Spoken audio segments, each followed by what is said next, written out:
verdad que he estado disfrutando la alabanza, espero que vosotros también. ¿Sabes una cosa? Dios está aquí, el Espíritu Santo está aquí el Rey, el Señor, el Salvador, soberano, poderoso, grande, Dios de toda justicia, Señor de abundancia, Dios de misericordia, aquel que te ha rescatado. Si tú te has acercado a Jesucristo, no hay nadie como Él. Gloria a nuestro Dios. A veces yo recuerdo hace tiempo, ¿no? El no saber, dices, oh, he leído que Dios vive entre las alabanzas de su pueblo, lo he leído, pero yo no sé cómo alabar a Dios.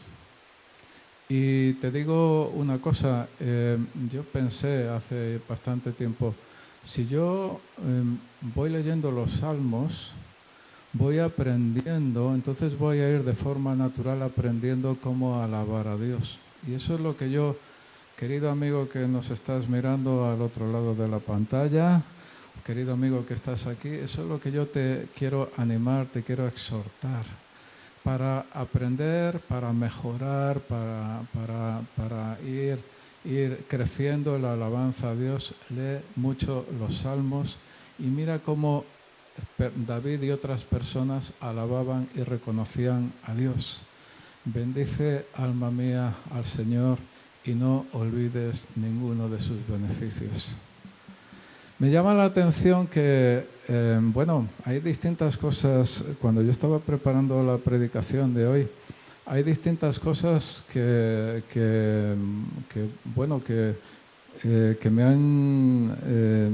coinciden con lo que se está anunciando hoy y yo no lo había visto. Luego vamos a ver alguna referencia a puertas abiertas, por ejemplo, ¿vale? Y también hay otra cosa que yo tenía preparado y que voy a preanunciar en exclusiva, el tema que se ha comentado del domingo pasado, y también es una coincidencia, porque yo quiero preanunciar el retiro de matrimonios que vamos a tener el último fin de semana de marzo, ¿vale? El último fin de semana de marzo, 26 y 27, vamos a tener retiro de matrimonios, orientados sobre todo a matrimonios, preferentemente a matrimonios, ¿vale? Exclusivamente a matrimonios, ¿vale?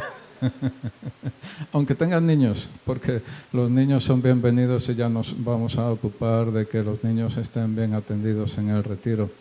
Y también es perfecto, entre perfecto y maravilloso, que yo tenía previsión a final de año, estaba pensando yo, allá por noviembre yo estaba pensando, mis previsiones con respecto a la pandemia es que empiece a subir el nivel de contagios, alcance niveles máximos allá por enero y a continuación empiece a bajar y para que podamos tener un retiro de matrimonios perfecto y seguro. Y así va a ser, en nombre de Jesucristo.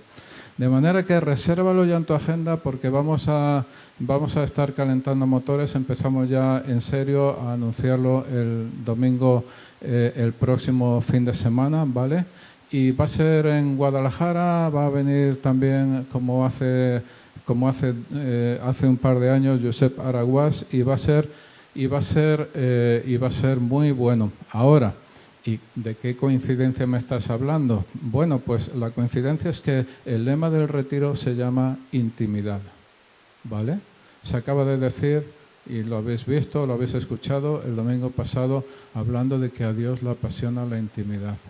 Y hace muchos meses, allá por el verano, yo consideré que el lema para el retiro de matrimonios de este año va a ser intimidad. Intimidad en la propia pareja e intimidad de la pareja con Dios, ¿vale? Son las casualidades y las coincidencias que tenemos. Bien, pues hoy estamos viendo algo del apasionamiento de Dios con respecto a la Iglesia. Y la palabra Iglesia aparece por primera vez en la Biblia en Mateo capítulo 16, cuando Jesús le dice a Pedro, sobre esta roca edificaré mi iglesia y las puertas del Hades no prevalecerán contra ella. El Hades, en el mundo griego clásico, el Hades era el mundo de los muertos, ¿vale?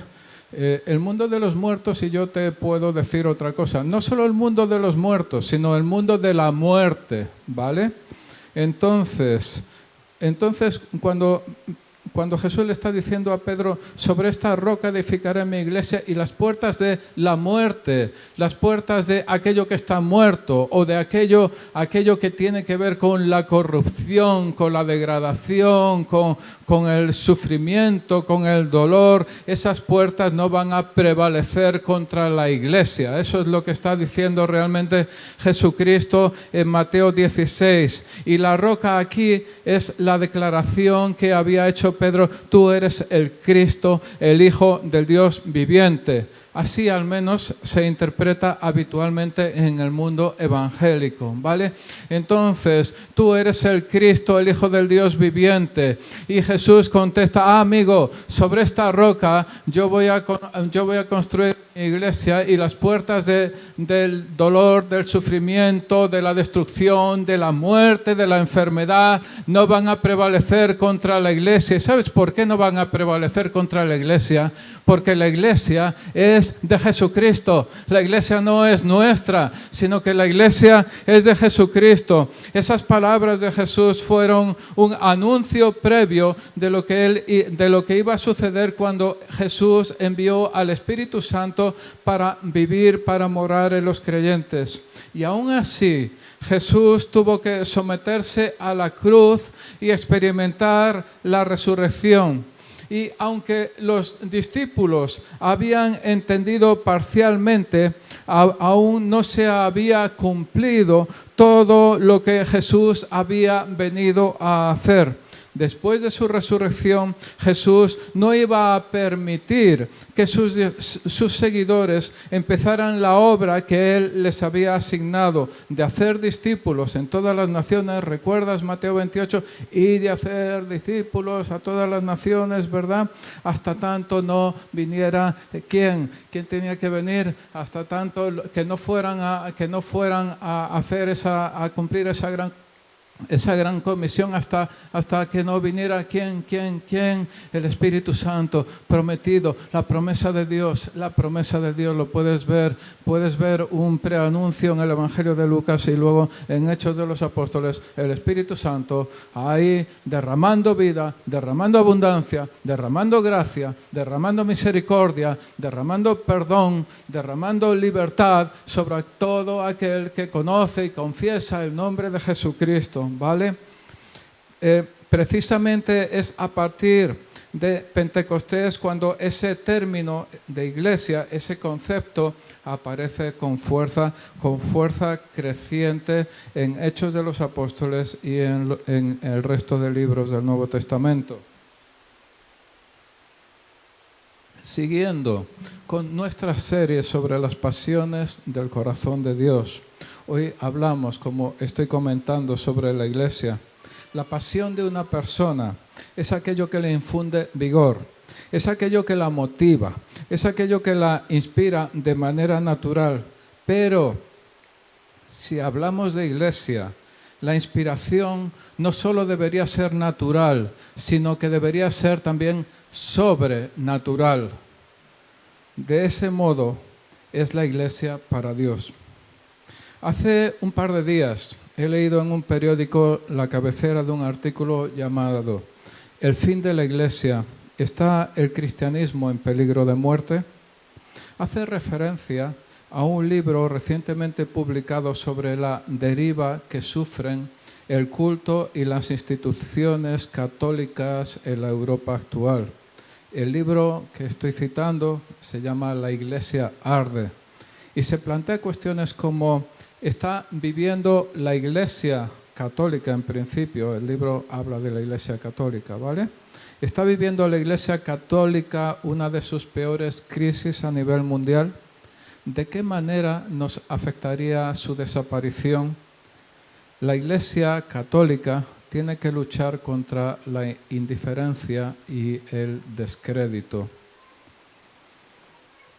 Esto que comento habla de la Iglesia católica, pero creo que en buena parte se puede aplicar a las iglesias evangélicas. ¿Recordáis que en el siglo XVI hubo un desgajamiento en la iglesia católica que había en aquella época, en aquel momento. Ese desgajamiento fue en gran parte, pero no único, liderado por Lutero, ¿vale? Había otros, Zwinglio, Calvino. Si miras los libros de historia, es algo, parece muy apasionante. Quiero recordaros que Lutero fue llamado para dar cuenta de aquella doctrina que estaba manteniendo a un congreso en una ciudad alemana, Worms, no sé cómo se pronuncia en alemán, desde luego, y allí tuvo que dar cuentas delante del emperador Carlos I de España y V de Alemania. Era la época máxima del imperio español en todo el mundo, la época máxima. Bueno, pues ese Carlos I de España y V de Alemania, de la Casa de Austria, en aquel tiempo Alemania, España, formaban parte del mismo imperio, y un montón de sitios a lo largo de Europa y un montón de sitios por toda América. Ese emperador que estuvo escuchando a Lutero tenía 21 años en aquel tiempo. Carlos I nació en el año 1500 y Lutero nació en el año 1483, por lo tanto tenía 38 años. Y es allí cuando estaba dando cuentas de su fe, ¿vale? Se desgajó. En aquel momento el mundo protestante se desgajó de la única iglesia oficial que había en aquel tiempo. Y yo quiero deciros, y todo eso ha tenido unas consecuencias impresionantes para toda la historia, ya lo sabemos, ¿no? Yo quiero deciros que hace años en las librerías cristianas se podía encontrar varios libros que confrontaban directamente las doctrinas del catolicismo, de los testigos de Jehová o de los mormones. Y posteriormente los libros que encontrabas, muchos de ellos estaban como rebatiendo doctrinas del Islam, ¿vale? Pero hoy en día nos encontramos con que el enemigo principal no es una u otra doctrina o religión, sino la indiferencia y el descrédito de la iglesia, de las iglesias. Estoy hablando de Europa, ¿vale? En una sociedad post-cristiana en la que cada vez más personas desconocen la naturaleza básica del cristianismo. Hace años podías debatir con casi cualquier persona a tu alrededor cuestiones básicas sobre cristianismo, y ahora muchas veces, y mucho más entre los más jóvenes, no saben ni de qué estás hablando, ¿vale? Me recuerda un poco el tema de los matrimonios. Maribel y yo llevamos responsabilidad sobre el grupo de matrimonios de la iglesia. Yo creo que ya como 10 años o algo parecido. Fíjate cómo pasa el tiempo, Maribel. Casi nada, ¿vale? Pues cuando empezamos con la responsabilidad en el área de matrimonios, nuestro gran enemigo era el divorcio. Ahora dices que el gran enemigo del matrimonio es el divorcio y se ríen en tu cara. El gran enemigo del matrimonio ahora mismo es que las parejas no quieren casarse. Y no es que no quieran casarse, es que no ven la necesidad, no ven la conveniencia, no ven que casarse sea algo adecuado para absolutamente nada. O sea, ni es que se opongan, fíjate, ni es que se opongan, sino que no ven ningún tipo de utilidad, ni de beneficio, ni de nada con respecto al matrimonio. ¿Cómo han cambiado las cosas, no? ¿Cómo han cambiado las cosas en pocos años? Desde luego que el divorcio sigue siendo un muy grave problema del matrimonio, pero ahora mismo no es el número uno. Ahora mismo es que parece que hay que llevar a la pareja a decir, oye, sería conveniente que vuestra relación la establecierais de otra manera, ¿vale? Las cosas, ¿verdad? Es como tantas veces se enseña que aquello que era bueno, aquello que funcionaba ayer, probablemente ahora mismo no es bueno y ya ni funciona, ¿vale? Es interesante y es donde estamos buscando, donde estoy yo personalmente al menos buscando, oye, que Dios, Señor, que, pero de verdad, ¿Cuál es tu visión para los matrimonios hoy en día? Porque lo necesito, porque no está escrito, porque es algo que se está haciendo y algo que se está pasando, ¿verdad? Ahora, volviendo a la pregunta, ¿está el cristianismo en peligro de muerte? Déjame hacer un pequeño cambio. ¿Está la iglesia en peligro de muerte? Estamos hablando, el tema de hoy es un Dios apasionado por la iglesia, ¿verdad? Jesús como apasionado por la iglesia. Y yo te pregunto, ¿está la iglesia, estoy hablando de Europa, ¿está la iglesia en peligro de muerte? Iglesia se puede referir a una congregación local como Amistad, por ejemplo, o al conjunto de todos los creyentes en todo el mundo y en todos los tiempos.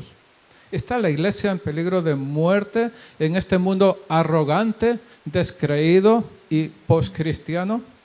Y quiero comentarte algo que explica muy bien Marcos Zapata. Hay una iglesia institución y hay una iglesia comunidad o cuerpo. Ahora se habla mucho de comunidad, pero yo en la Biblia no leo, no es que no entienda, no leo el concepto comunidad de la Biblia, leo el concepto cuerpo, ¿vale? Sin embargo, al mundo de hoy, y eso no se puede cerrar los ojos, al mundo de hoy le hablas de cuerpo y también de nuevo te dicen ¿de qué me estás hablando? En cambio, le hablas de comunidad y el mundo de hoy sí entiende más eso. Entonces, es como siempre estamos con esa disyuntiva. ¿Cómo explicamos las verdades bíblicas al mundo actual, verdad? Bien. Entonces, él habla de la iglesia institución, que la iglesia institución tiene representación pública como entidad. Nosotros, Amistad, por ejemplo, estamos reconocidos por el Estado español a través del Ministerio de Justicia. Somos una entidad legal y como tal estamos sujetos a las leyes civiles, ¿vale? Si en lugar de en España estuviéramos, y es donde está la otra coincidencia de la palabra de hoy, si en lugar de España estuviéramos, por ejemplo, en Afganistán o Corea del Norte, los dos países donde es más difícil seguir a Jesús ahora mismo, según Puertas Abiertas, y esta información no la he encontrado en Puertas Abiertas directamente, sino en Christianity Today, es decir, pero hace referencia al informe de Puertas Abiertas, ¿vale? Y esto ha sido publicado el mes pasado, ha sido publicado en enero. Entonces, directamente, si nosotros fuéramos una iglesia en Corea del Norte o en Afganistán, mejor dicho, en Afganistán o en Corea del Norte, directamente no podríamos existir como iglesia institución, para que nos ayude a definir términos, ¿vale? Y nos quedaríamos como iglesia, comunidad o cuerpo por medio de grupos en casa o células, que es otra de las cosas que hoy hemos anunciado. Qué curioso, ¿no? Son varias coincidencias. Yo, cuando hay varias coincidencias en la vida, en circunstancias o lo que sea, yo de verdad como que las antenas se me espabilan y digo, aquí seguramente Dios quiere hablarnos de algo, ¿vale? ¿De acuerdo? Sí. Entonces, nos quedaríamos como iglesia, comunidad o cuerpo por medio de células, grupos o amistad en casas. Mira, en ese mismo informe de Puertas Abiertas dice que en 2021 casi 5.000 cristianos fueron martirizados en Nigeria, ¿vale? Casi 5.000. Y entre los países donde se persigue a los cristianos podemos encontrar Colombia, países cercanos a nosotros, Colombia en el puesto 30 o México en el 43, ¿vale? Luego me quito el sombrero con los cristianos de Colombia, me quito el sombrero con los cristianos de México, me quito el sombrero con cristianos de cualquier país donde estén siendo oprimidos, donde estén perseguidos, donde estén siendo empujados para otra parte por cuestiones de su fe, ¿vale? En España, como en casi toda Europa, la cuestión a fecha de hoy no es la persecución, sino, como he comentado antes, la indiferencia generalizada. Y hablando de la Iglesia, y de paso hablando de matrimonio, y encuadrado en esta serie de predicaciones en la que estamos, quiero llamar la atención sobre la relación que el apóstol Pablo establece entre uno y la otra, es decir, entre iglesia y matrimonio. En Efesios 5, vamos a leer Efesios 5, 23 hasta el 32. El marido es cabeza de la mujer, así como Cristo es cabeza de la Iglesia, siendo Él mismo el Salvador del cuerpo. Pero así como la Iglesia está sujeta a Cristo, también las mujeres deben estarlo a sus maridos en todo. Maridos, amad a vuestras mujeres, así como Cristo amó a la Iglesia y se dio a sí mismo por ella, para santificarla, habiéndola purificado por el lavamiento del agua con la palabra, a fin de presentársela a sí mismo una iglesia en toda su gloria, sin que tenga mancha, ni arruga, ni cosa semejante, sino que fuera santa e inmaculada. Así también deben amar los maridos a sus mujeres como a sus propios cuerpos. El que ama a su mujer, a sí mismo se ama, porque nadie aborreció jamás su propio cuerpo, sino que lo sustenta y lo cuida, así como también Cristo a la Iglesia, porque somos miembros de su cuerpo. Por esto el hombre dejará a su padre y a su madre, y se unirá a su mujer, y los dos serán una sola carne. Grande es este misterio, pero hablo con referencia a Cristo y a la Iglesia. Misterio es una verdad que ha estado oculta en los tiempos antiguos y que Dios ha revelado llegado el momento adecuado, ¿vale? Que he leído los versículos, el pasaje completo, pero ahora quiero leer lo que estamos explicando, ¿vale? Estamos hablando de Efesios 5, 23 al 32, y es: Cristo es cabeza de la Iglesia, siendo Él mismo el Salvador del cuerpo. Así como Cristo amó a la Iglesia y se dio a sí mismo por ella, para santificarla, habiéndola purificado por el lavamiento del agua con la palabra, a fin de presentársela a sí mismo una iglesia en toda su gloria, sin que tenga mancha, ni arruga, ni cosa semejante, sino que fuera santa e inmaculada. Nadie aborreció jamás su propio cuerpo, sino que lo sustenta y lo cuida, así como también Cristo a la Iglesia, porque somos miembros de su cuerpo, ¿vale? Entonces, yo quiero resaltar aquí algunas cosas, ¿vale? Cuando está diciendo la palabra de Dios que Cristo amó a la Iglesia y se dio a sí mismo por ella para santificarla, en sentido positivo, santificarla significa separándola para Dios y su servicio. Santo no es una persona perfecta, ¿vale? Os he dicho cuál es, lo he contado alguna vez, el santo más pequeño de todos. Lo he contado alguna vez, ¿no? Santito. ¿Habéis oído hablar del libro de Tito? Pues Santito es un santo chiquitito, el más pequeño de todos, ¿vale? Bueno, vamos a continuar con esto, ¿vale? Para santificarla. Mis hermanos tienen misericordia de mí y paciencia conmigo, mucha.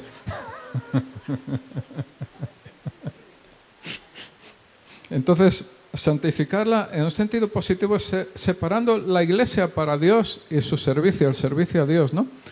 Y habiéndola purificado, y eso es en sentido negativo, liberándola, habiéndola purificado a la Iglesia, liberándola de la culpa del pecado y la corrupción, que es un proceso que no termina hasta la muerte. Entonces, santificándola a la Iglesia, separándola para Dios y para el servicio a Dios, y habiéndola purificado es liberándola del pecado y de la corrupción, ¿vale? Por el lavamiento del agua con la palabra. Y los estudiosos, buscando en los comentarios bíblicos, ven aquí en este lavamiento del agua con la palabra una referencia al bautismo en agua. Tan importante, ¿verdad? Vamos a tener bautismos dentro de unos meses. Tan importante si no has sido bautizado en agua. Tan importante como demostración de la fe en Jesucristo. Cuando dice a fin de presentarse a sí mismo una iglesia en toda su gloria, he leído en una traducción, me encanta, dice esplendorosa en pureza. Dice, cuando aquí pone una iglesia en toda su gloria, que ya es potente, ¿verdad? Ya es poderoso, una iglesia en toda su gloria. Pero he leído una traducción que dice esplendorosa, una iglesia esplendorosa en pureza. Es que se nos escapa el concepto. Una iglesia esplendorosa en pureza. Piensa en amistad cristiana. Piensa en amistad, ¿vale? ¿Cómo la ve Dios? A la iglesia de verdad, no a la iglesia institución de esta que tenemos un equipo pastoral, que si tal, que si cual, que si va, que si, sino a la iglesia de verdad, la iglesia que formamos tú y yo de verdad. Y Dios la ve como una iglesia esplendorosa en pureza. Esa es la visión que tiene Dios de nosotros. ¿No es increíble? No es increíble, no es maravilloso, ¿no? Dice cuando está diciendo que nadie aborreció jamás su propio cuerpo, sino que lo sustenta y lo cuida, así como también Cristo a la iglesia. Es Cristo quien nos sustenta, es Cristo quien nos cuida. Somos miembros de su cuerpo, ¿vale? Donde nosotros, esto es un concepto muy interesante, ¿vale? Donde nosotros podemos ver como seres humanos que somos pecado, culpa, fracaso, frustración, temor, angustia, debilidad de todo tipo, a través de la sangre de Jesucristo, por medio de la justificación, aquello que es, mira, sé lo que has hecho, pero mira, mi sangre vale para todo lo que tú hayas hecho. Donde nosotros vemos pecado, Dios ve santidad. Donde nosotros vemos culpa, Dios ve inocencia. Y donde nosotros vemos fracaso, Dios ve perfección. Ese es nuestro Dios, que está viéndonos como una iglesia o como un grupo, una iglesia esplendorosa en pureza, ¿vale?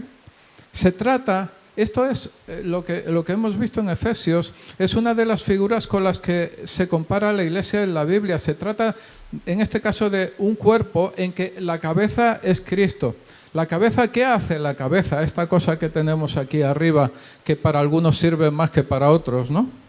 Era un chiste, ¿vale? La cabeza ve, la cabeza oye, la cabeza toma decisiones, es decir, que la cabeza tiene voluntad propia, da órdenes para cuidar el cuerpo, lo dirige el cuerpo, dirige el conjunto de miembros de forma organizada. Si la cabeza toma decisiones adecuadas, todo el cuerpo se beneficia. Si la cabeza toma decisiones equivocadas, las va a sufrir todo el cuerpo. Si la cabeza no toma decisiones, es como si fueran erróneas, un desastre. Quiero recordar, está en la librería, no estoy seguro si está ahora en la librería, no, Joyce Meyer escribió un libro llamado El campo de batalla de la mente, ganar la batalla en su mente. Y resalta que nuestras victorias y fracasos, los de verdad, los importantes, se producen aquí arriba, en la cabeza. Hay un pasaje en 2 de Corintios 10, 4, que dice que las armas de nuestra contienda no son carnales, sino poderosas en Dios, para la destrucción de fortalezas, destruyendo especulaciones y todo razonamiento altivo que se levanta contra el conocimiento de Dios y poniendo todo pensamiento en cautiverio a la obediencia de Cristo, ¿vale? Entonces, el campo de batalla de la mente, lo que tú crees, lo que tú te imaginas, lo que a ti te parece, aquello que has tenido una idea o alguien te ha dicho y te ha entrado aquí y es como si te hubieran pegado un tiro en el cerebro, ese pensamiento se te ha clavado en el cerebro y no te lo quitas de encima, ese campo de la batalla, ese campo de batalla de la mente. La palabra de Dios dice, oye, esos son fortalezas que se te han metido en tu mente, en tu cabeza, son fortalezas, pero esas fortalezas, esas formas erróneas de pensar, esas formas erróneas de creer, esas formas erróneas de sentir, tienen que doblar su rodilla delante de Jesucristo, que es la cabeza. Entonces, en ese campo de batalla de la mente, cuando nosotros, en lugar de estar dando vueltas, qué va a pasar, qué mal, qué fatal, qué qué horrible. En lugar de eso, si nosotros tomamos nuestra autoridad como creyentes, que la tenemos autoridad como creyentes, y levantamos el nombre de Jesucristo sobre nuestra propia vida, levantamos el nombre de Jesucristo sobre nuestra propia mente, esas fortalezas que vienen del mismo infierno van a caer, van a ser destruidas en nombre de Jesucristo, y va a venir libertad, la libertad de verdad, la libertad de los hijos de Dios, la libertad del Espíritu Santo a nosotros, esa iglesia esplendorosa, esa iglesia esplendorosa en pureza que Dios ha constituido y que somos nosotros mismos. Y de vuelta al texto que estoy comentando en Efesios, es interesante la comparación entre las frases que Cristo es la cabeza de la iglesia, siendo él mismo el salvador del cuerpo, y Cristo amó a la iglesia y se dio a sí mismo por ella. La cabeza de la iglesia, escúchame, la cabeza de la iglesia, quien la dirige, es el mismo que la ama. ¿Y cómo dirige la iglesia? ¿Cómo ama a la iglesia? Pues según este pasaje, según la palabra de Dios, dándose a sí mismo por ella. Quiero poner una imagen delante de vosotros. En el judaísmo bíblico, el novio pagaba una dote por su esposa. Recordemos que el patriarca Jacob trabajó por su amada Raquel nada menos que 7 años, que al final se convirtieron en 14 años. La dote, el montante de la dote, daba una medida, estoy hablando de aquel tiempo, daba una medida de lo valorada que era la novia, lo atractiva que era, sus capacidades, o en todo caso, lo enamorado de ella que estaba el pretendiente. En la cultura de la época te puedes imaginar a las mujeres hablando unas con otras cuando iban a buscar agua al pozo o a lavar la ropa y diciendo algo así, vamos a suponer una sociedad ganadera, ¿vale? Diciendo algo así, mi marido pagó por mí 50 ovejas, o mi marido pagó por mí 20 vacas, o lo que fuera. En este punto de la historia yo me veo en la necesidad de aclarar que estoy hablando de una cultura y un contexto social determinados. No quiero que nadie saque, de verdad, no quiero que nadie saque de contexto mis palabras y diga que yo pienso que debería seguir siendo así, que una dote, la mujer, vete a saber cuántas cosas, ¿vale? O algo parecido, ¿vale? Entonces, yo estoy hablando de la época de los patriarcas, estoy hablando de la época del Antiguo Testamento, ¿vale? Y estoy usándolo como un término algo explicativo, ¿vale? Pero no estoy diciendo que eso debiera ser así en este momento, ni muchísimo menos. No saquemos cosas de contexto en ningún momento, ¿vale? Entonces, ¿te imaginas a Raquel diciéndole a sus amigas, mi marido trabajó por mí 14 años? ¿Te lo imaginas, de verdad? ¿Cuántas vacas, cuántas ovejas, un rebaño, cuántos campos, no? Y Raquel diciéndole a sus amigas, mi marido trabajó por mí 14 años. ¿Te imaginas lo valorada? ¿Te imaginas lo amada que se sentiría Raquel por eso?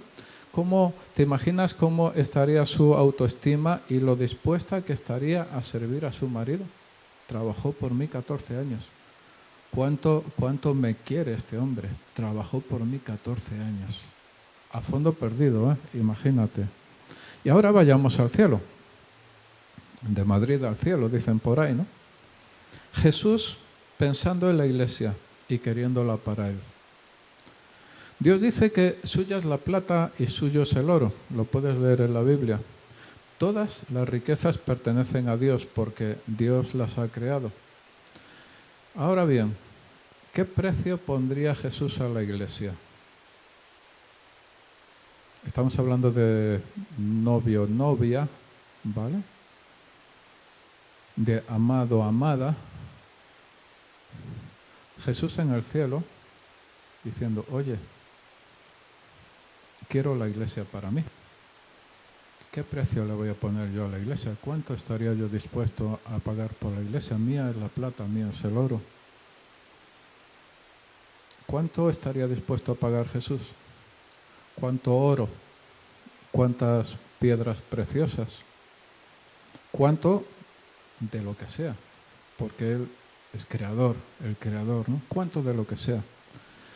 Bueno, pues sin tener nada más valioso que dar, Jesús ofreció su vida.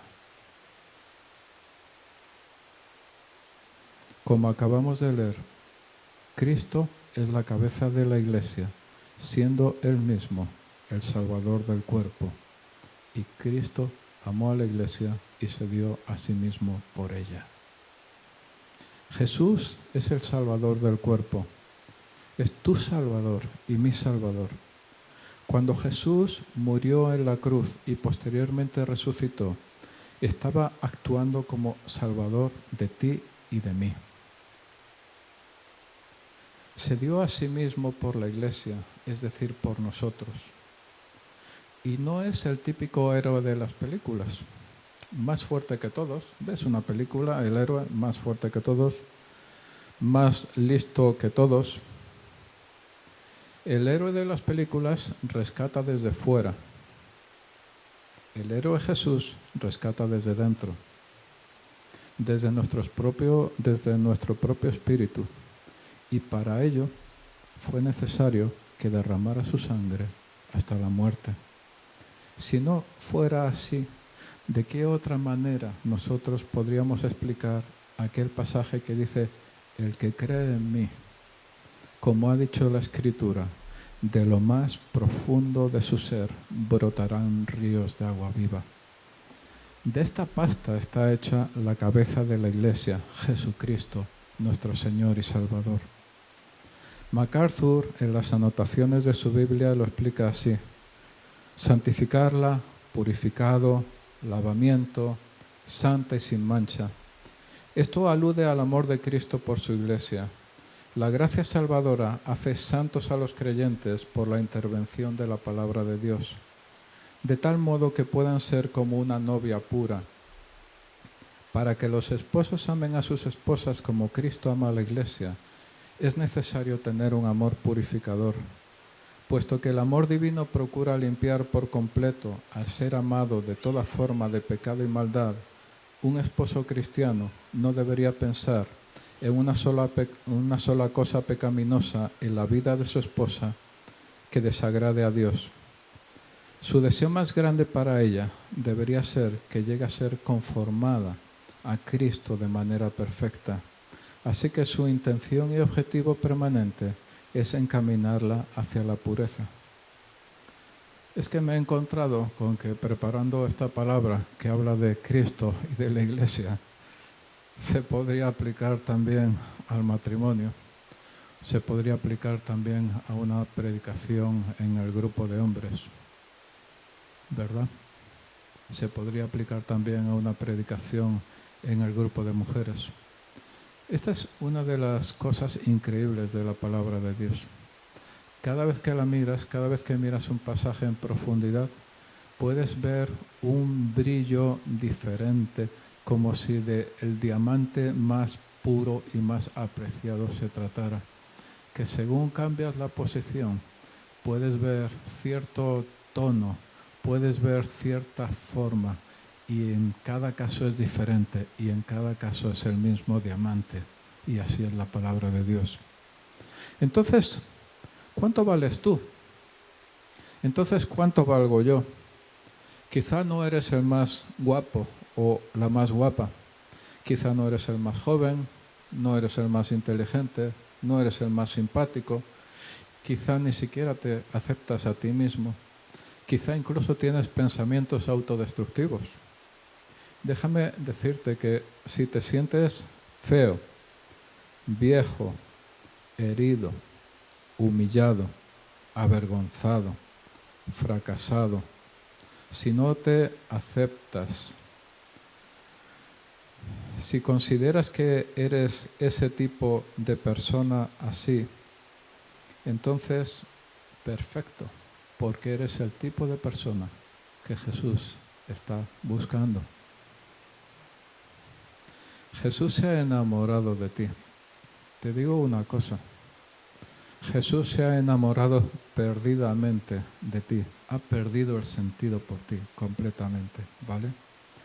a falta de algo más, a falta de algo que pudiera tener más valor, Él ha entregado su propia vida por ti. Ahora, ¿cómo te sientes? ¿Cómo te sientes al otro lado de la pantalla? ¿Cómo te sientes aquí en esta sala? Al igual que Raquel, puedes hablar con la gente de la calle y decirle, oye, ¿cuánto ha dado alguien por ti? ¿Sabes lo que Jesús ha dado por mí? ¿Sabes? Imagínate la idea de las mujeres cogiendo agua en los pozos antiguos, ¿no? Oye, ¿cuánto? ¿Te has casado hace poco y tu marido cuánto dio por ti? ¿Cuánto pagó por ti? ¿Qué dote dio por ti? Ah, pues imagínatelo así, ¿no? Con tus compañeros de trabajo, tu ambiente, tu vecino, lo que sea, el entorno en el que sea que tú te mueves. Oye, ¿cuánto ha dado a alguien por ti? Cualquier persona, la que quieras. Porque yo sé lo que ha dado alguien por mí. Volviendo a la pregunta de hace unos minutos, ¿está el cristianismo en peligro de muerte? Piénsalo bien. En el norte de Europa no es raro encontrar antiguas iglesias, edificios convertidos en museos, viviendas o incluso pubs. Te lo encuentras en Inglaterra, en Alemania, en Irlanda, ¿vale? Donde un día, piénsalo bien, donde un día se adoró a Dios, ahora hay gente bebiendo cerveza y maldiciendo. Un toque de atención para todos nosotros, desde luego.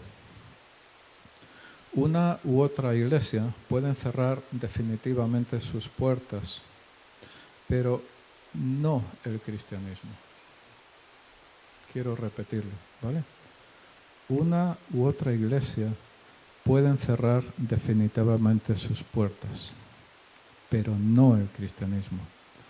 Si una iglesia llega a cerrar, entonces abrimos otra, o abrimos dos, o abrimos tres, o abrimos todas las que haga falta, porque el llamamiento es sobre las iglesias individuales, sobre las iglesias particulares. Pero el llamamiento es sobre el cuerpo de Cristo y sobre la iglesia universal. Es esa iglesia por la que murió Jesucristo. Un Dios apasionado. Estoy acabando, así que el equipo de alabanza sí va viniendo por aquí, ¿vale? Sí, gracias.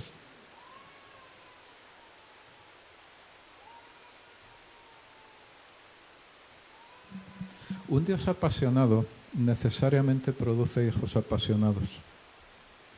Juan el Bautista, el apasionado primo de Jesús, se definió a sí mismo como la voz en el desierto. La pregunta que yo te hago es, ¿cuál es tu propia voz? ¿Qué te define? ¿Qué aportas tú? Particularmente tú, diferente del resto de la humanidad, diferente del resto de tus hermanos. No creas, tú estás en amistad, o quizá al otro lado de la pantalla tú no estás en amistad, pero estás viéndonos en este momento, bienvenido, ¿vale? Entonces, tú crees que Dios te confunde con el resto de la iglesia. Y yo te digo, Dios no te confunde con el resto de la iglesia. Dios te ha creado específicamente como eres. Tus huellas dactilares, tu ADN son propios, tuyos, exclusivos. Y vale, de acuerdo, tú naciste porque tu madre y tu madre se relacionaron en cierto momento, pero tu identidad viene de Dios. Tú tienes algo exclusivo, propio, individual, maravilloso que aportar al conjunto de la iglesia, y Dios no te confunde con los demás. Dice la Biblia que a todos los llamados de mi nombre, ¿vale? A todos los llamados de mi nombre, ¿vale? Entonces, eres alguien específico para Dios.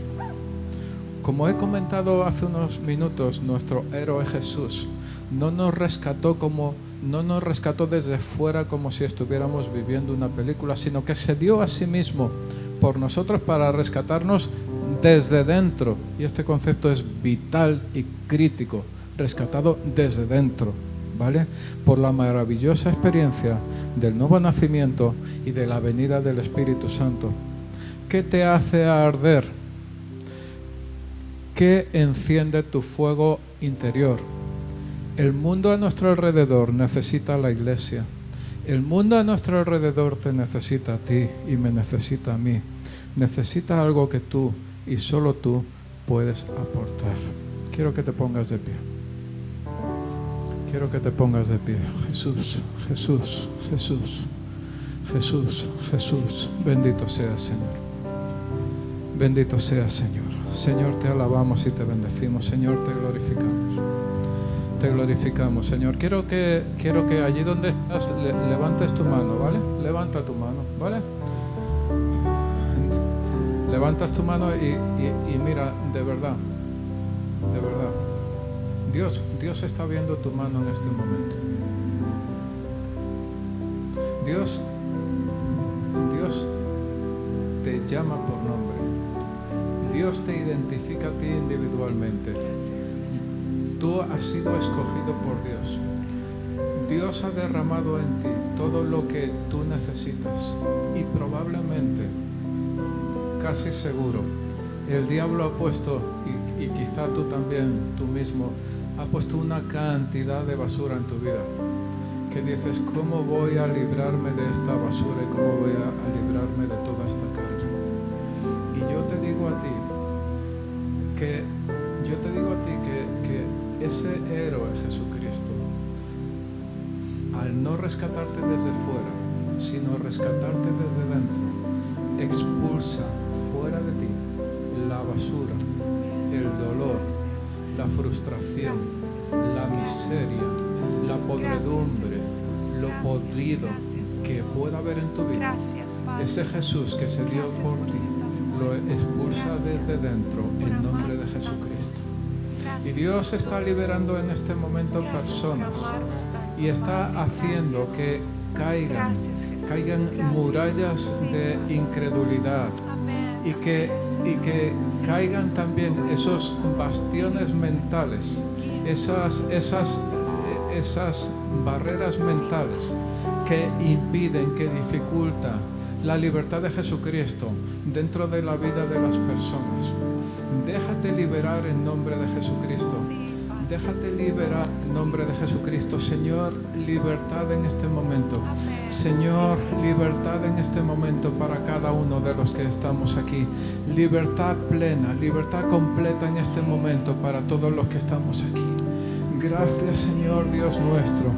Gracias, Padre, porque tú nos estás llamando, nosotros como amistad, nosotros como parte de la Iglesia Mundial, nos estás diciendo, mira, sois una iglesia esplendorosa en pureza, sois una iglesia llamada a la gloria, sois una iglesia llamada a conquistar, llamada a resistir las puertas del enemigo y llamada a conquistar el mundo entero, empezando desde este barrio, desde Chamberí, desde Madrid, desde España, el mundo entero. Gracias, Padre, gracias en nombre de Jesucristo, gracias, Señor. Y al mismo tiempo yo quiero decirte, si en esta mañana tú puedes decir, mira, yo hasta ahora no he conocido a ese Jesucristo del que se está hablando en esta iglesia. En este momento yo quiero decirte que es muy fácil entregar tu vida a Jesucristo. Solo repite conmigo si es, aunque sea en voz baja, repítelo conmigo solo si es tu caso, que dices, yo no conozco a Jesús, yo quiero saber más de Jesús. Solo repite estas palabras: Señor Jesús, te entrego mi vida, recibe mi vida, perdona mis pecados, acepto la libertad que tú me estás dando, acepto el poder de tu gracia, acepto tu libertad, acepto la buena noticia de la salvación de Jesucristo para mi vida. Gracias en nombre de Jesucristo. Amén. Amén. Amén. Y mientras cantamos un poco más, sé que estamos fuera de hora, pero bueno, aquí yo no me muevo de aquí hasta que no me echen. No, que no. Los niños están allí. Solo quiero decirte, si necesitas oración, como siempre, el equipo de oración va a estar aquí orando por si necesitas oración, tanto si has repetido digamos la oración que yo he dicho, si es tu caso repítela, como si tienes alguna necesidad particular, entonces ven aquí y oramos por ti. Y Rebeca, ¿quieres añadir algo? Entonces, y mientras si necesitas oración, ven aquí, y los demás vamos saliendo de forma ordenada, por favor. Sigue hablando en los pasillos, en los pasillos no, mejor dicho, en la calle. Mejor en la calle, ¿vale? La mascarilla siempre puesta. Ven aquí si necesitas oración. En nombre de Jesucristo, que tengas una gran semana, la mejor semana de tu vida. Que Dios te bendiga, que Dios se glorifique en tu vida. Gloria a nuestro Dios, bendito sea el Señor.